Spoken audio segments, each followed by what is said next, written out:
Hello. Hello there. I guess you want to get an update on what's going on? Yes.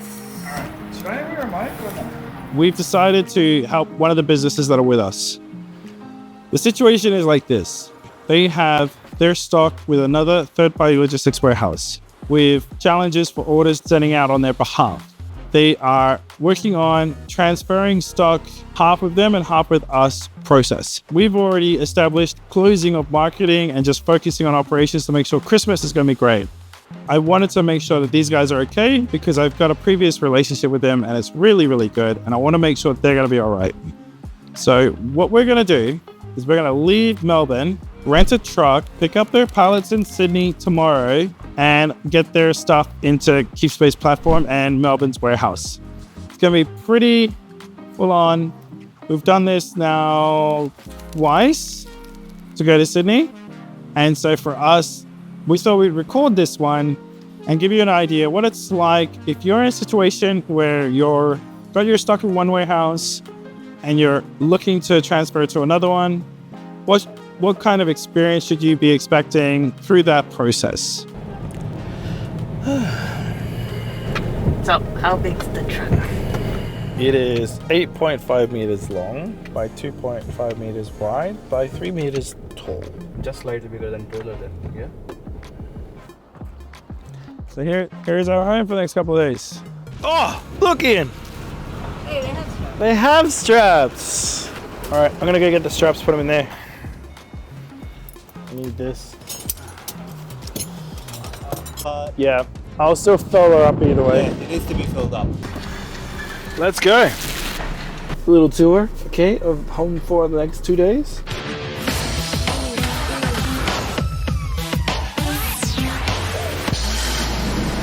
So, handbrake, as you know.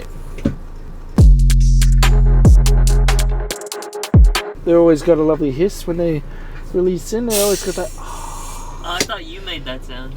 I thought you did. You know, I went. Yeah, I thought you said that. That's from the. It's air brake. It's different. Ooh. Oh. Illumination in the building. There's a lot of nothing switches. I guess it's a, what do you call it? A baseline, base model. Yeah, you gotta get premium elsewhere, man. I'll see you in a couple of days, yeah? Yeah. See you, Ian. Go.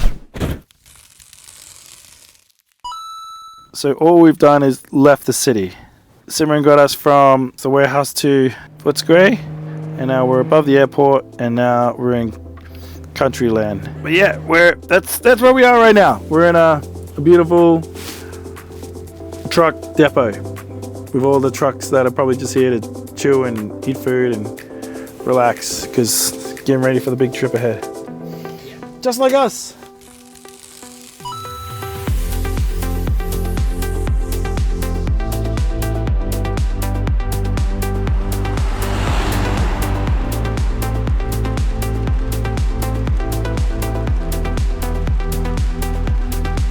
We've rocked up somewhere in between Wagga Wagga and Yass. Yes, that is an actual place, Yass, which is just north of Canberra.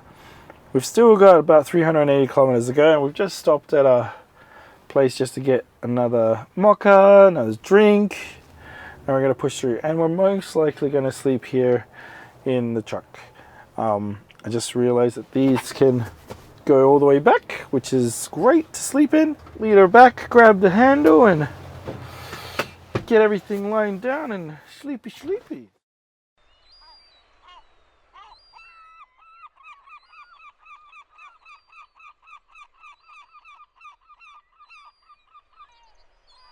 Here we are at today's beach, Bondi. The local residents are engaging in their ritual daily what's this called? Hundreds of people from the Jewish community have gathered on Sydney's Bondi Beach this morning. The solemn service prayed for the victims of the Hamas attack and for loved ones still stuck in the conflict zone. We've slept about 4 hours. So we arrived here in Sydney. We're here. What we decided to do, both Ian and myself, we decided to camp up at Bondi Beach for hopefully a lovely sunny morning sunrise. And luckily we were able to get here in time. So we're just pretending to be one of the local news crew while that's going down. We've got until 2 o'clock to go see the goods that are going to get collected down south near Liverpool.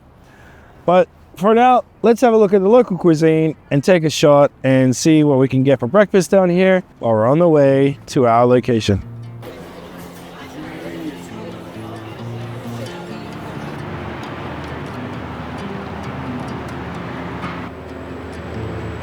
We went into town to get to the location, and we got there around midday that it was ready for collection. But then we realized we had to wait a really long time for the collection. We didn't know what was going on. We'd open up the truck, get ready for the stuff to come through, and we're twiddling the thumbs, and we're asking what's taking a while. I realized they had to have someone come from the office area, come down to the operations floor, which was within the warehouse, realize that the count was off for product that they had on the shelf. They had to go back up into the office, create the order up there, because for some reason the operations team couldn't create the order. And then from the operations team, then they had to prove it. They haven't done the paperwork. Oh. It might be a bit of a problem inside. Give it to the operations manager for that day to then source the product and then bring it forward, which was just so much time. By the way, we made our own software, so we don't have to worry about any of that stuff. So if you're interested, let us know. Anyway, it was ended up about 14 pallets, which was a pretty decent amount. And then from those 14 pallets, we didn't even realize that as the owner of this product was inspecting it, half of it was expired, which was crazy. And they said it was something around $6,000 to dispose of it. 8 pallets to dispose of, $6 grand into the bin. I was like, oh wow, I don't know what they were doing. We ended up driving out of there into the afternoon. We didn't get back until really late. When we finally got back to Melbourne, I was super groggy. A lot of night driving, very wet. 14 pallets from Sydney and have arrived back. It took us over 36 hours to do it, over 2,000 kilometers. Couldn't put myself together, so here we are in the studio. The pallets that were good, they went into the warehouse. The pallets that were ready for disposable for waste, we kept them outside, ready for the bin to collect. We were able to put the product in, get them on board, and they were super, super happy with the whole process. It was much, much smoother. So what did we learn through this whole process? Well, one, some businesses in the 3PL game are using some rules that are probably not necessary. This particular warehouse, it wasn't a small warehouse, by the way. Like this was a pretty big name. I'm not going to share the name unless you DM me and I'll tell you. They were forcing the business to give them a 3-month notice that they wanted to leave. And I thought that was crazy. They should be able to do that in a week. Like businesses that we work with, and they're not small. Like if you're not using the service and you don't want to use them anymore, you shouldn't have 3 months to still just hang on to it.